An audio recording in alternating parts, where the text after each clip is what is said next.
भगवान शिवाला प्रसन्न करण्यासाठी तुम्ही सुद्धा नियमितपणे शिवलिंगावर जल अर्पण करत असाल तर तुम्हालाही जल अर्पण करण्याची योग्य पद्धत माहिती असणं आवश्यक आहे. कारण भगवान शिवशंकरांची पूजा, उपवास आणि शिवलिंगावर पाणी सोबतच बेलपत्र अर्पण केल्यानं भाविकांच्या मनोकामना पूर्ण होतात असा विश्वास आहे. मात्र शिवलिंगावर पाणी वाहताना 3 चुकांचे परिणाम टाळण्यासाठी शिवलिंगाला जल अर्पण करण्याची योग्य पद्धत चला समजून घेऊया. पण त्याआधी आमच्या चॅनलला सबस्क्राईब करा, बेल आयकॉनला क्लिक करा. तुम्ही जर हा व्हिडिओ फेसबुकवर पाहत असाल तर फेसबुक पेजलाही फॉलो करा. शास्त्रात पूजेचे काही विशेष नियम सांगितले गेले, जसं की पूजेच्या वेळी नेहमी डोकं झाकून उभं राहावं. विवाहित महिलांनी 16 अलंकार परिधान करावेत. याचबरोबर श्री गणेशाला चुकूनही तुळशीची पानं अर्पण करू नये. असेच काही नियम शिवलिंगाच्या पूजेशी संबंधितही आहेत, ज्यामध्ये शिवलिंगावर जल अर्पण करण्याची योग्य पद्धत आहे. भगवान शिवाचे आशीर्वाद मिळवण्यासाठी शिवलिंगावर नियमानुसार जल अर्पण करणं तितकंच महत्त्वाचं आहे. कारण असं म्हटलं जातं की जलधारा भगवान शंकराला अतिशय प्रिय आहे आणि नियमानुसार शिवलिंगावर ही जलधारा अर्पण केल्यास भक्तांच्या सर्व मनोकामना पूर्ण होतात. अशाच काही नियमांबद्दल ज्योतिषी आणि शास्त्र काय सांगतं, तर शिवलिंगावर जल अर्पण करण्याचे नियम पुढील प्रमाणे बघूयात. शिवलिंगावर जल अर्पण करताना सर्वात महत्त्वाचं आहे दिशा.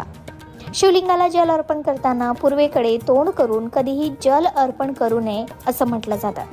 पूर्व दिशेला भगवान शिवाचं मुख्य प्रवेशद्वार मानलं जातं आणि या दिशेकडे तोंड केल्यानं भगवान शिवाच्या दारात अडथळा निर्माण होतो असं म्हणतात आणि ते क्रोधितही होऊ शकतात.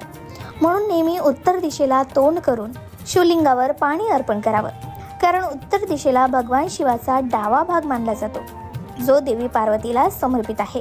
या दिशेला तोंड करून शिवलिंगावर पाणी अर्पण केल्यानं भगवान शिव आणि माता पार्वती या दोघांचेही आशीर्वाद आपल्याला प्राप्त होत असतात असं म्हणतात. याचबरोबर शिवलिंगाला जल अर्पण करण्यासाठी कधीही चुकीच्या दिशेनं उभं राहू नये. दक्षिण आणि पूर्वेकडे तोंड करून शिवलिंगाला जल अर्पण करू नये.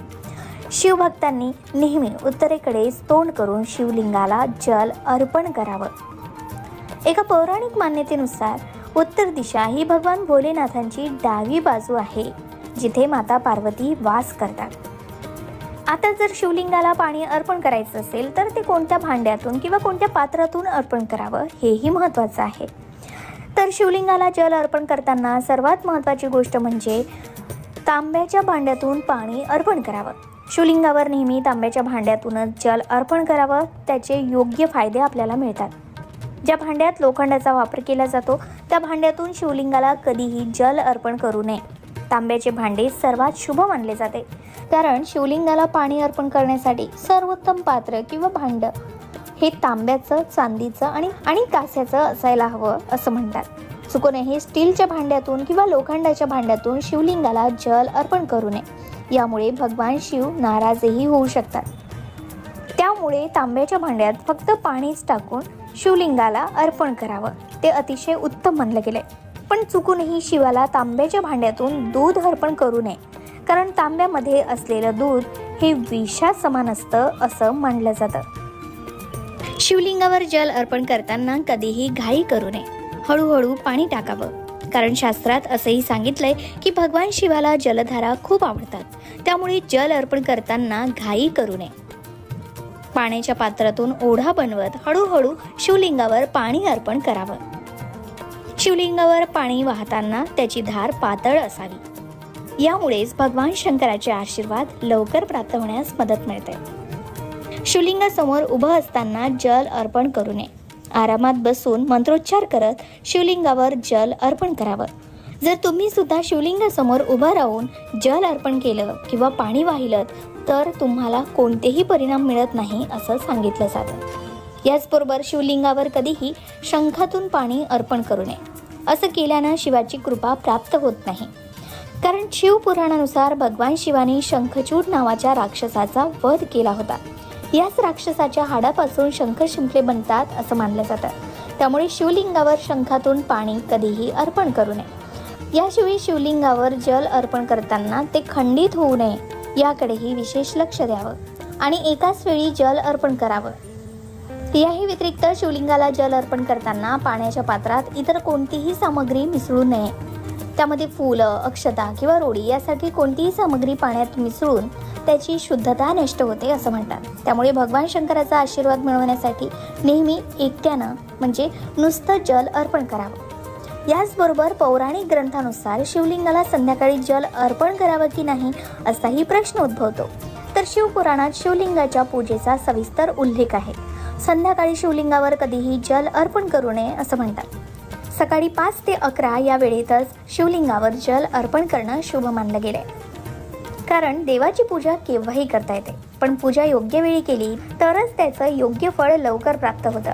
तसेच शिवलिंगाला जल अर्पण करण्यासाठी कालमर्यादा निश्चित करण्यात आली असून या वेळेमध्येच भगवान शिवाला जल अर्पण केल्यानं शुभ फळ मिळू शकतं. शिवलिंगाला जल अर्पण करण्यासाठी पहाटे 5 वाजण्याची वेळ उत्तम मानली गेली. आता पहाटे 5 ते सकाळी 11 या वेळेतच शिवलिंगावर जल अर्पण करता येऊ शकतं. याचबरोबर संध्याकाळी शिवलिंगाला जल अर्पण करू नये. भगवान शिवाला प्रसन्न करण्यासाठी तुम्ही सुद्धा नियमितपणे शिवलिंगावर जल अर्पण करत असाल तर तुम्हालाही जल अर्पण करण्याची योग्य पद्धत माहिती असणं आवश्यक आहे. तर अशा प्रकारे तुम्हीही शिवलिंगावर जल अर्पण करत असाल तर भगवान शंकराचा आशीर्वाद मिळवण्यासाठी या गोष्टी नक्की लक्षात ठेवाव्या. कारण मान्यतेनुसार जो व्यक्ती विशेषतः महाशिवरात्रीला भगवान शंकराची पूजा करतो त्याच्या सर्व मनोकामना पूर्ण होतात. ज्या मुलींना चांगला वर हवा आहे किंवा ज्या स्त्रियांना आपल्या पतीसोबत चांगलं नातं मजबूत करायचं आहे, ते टिकून ठेवायचं आहे, त्या स्त्रिया हे व्रत नक्की करतात. जरी वर्षभर भगवान शिवाची पूजा केली जात असली तरी महाशिवरात्रीला भगवान शंकराची पूजा केल्यानं भक्तांच्या इच्छा लवकर पूर्ण होतात आणि या दिवशी शिवलिंगाला नुसतं जल अर्पण केल्यानंही त्याचं विशेष फळ प्राप्त होतं असं सांगितलं जातं. भगवान शिवाचे आशीर्वाद मिळवण्यासाठी शिवलिंगावर नियमानुसार जल अर्पण करणं तितकंच महत्त्वाचं आहे. कारण असं म्हटलं जातं की जलधारा भगवान शंकराला अतिशय प्रिय आहे आणि नियमानुसार शिवलिंगावर ही जलधारा अर्पण केल्यास भक्तांच्या सर्व मनोकामना पूर्ण होतात. शिवलिंगावर जलाभिषेक करण्याच्या बाबतीत या गोष्टी तुम्हाला माहिती होत्या का? आम्हाला कमेंट करून नक्की सांगा.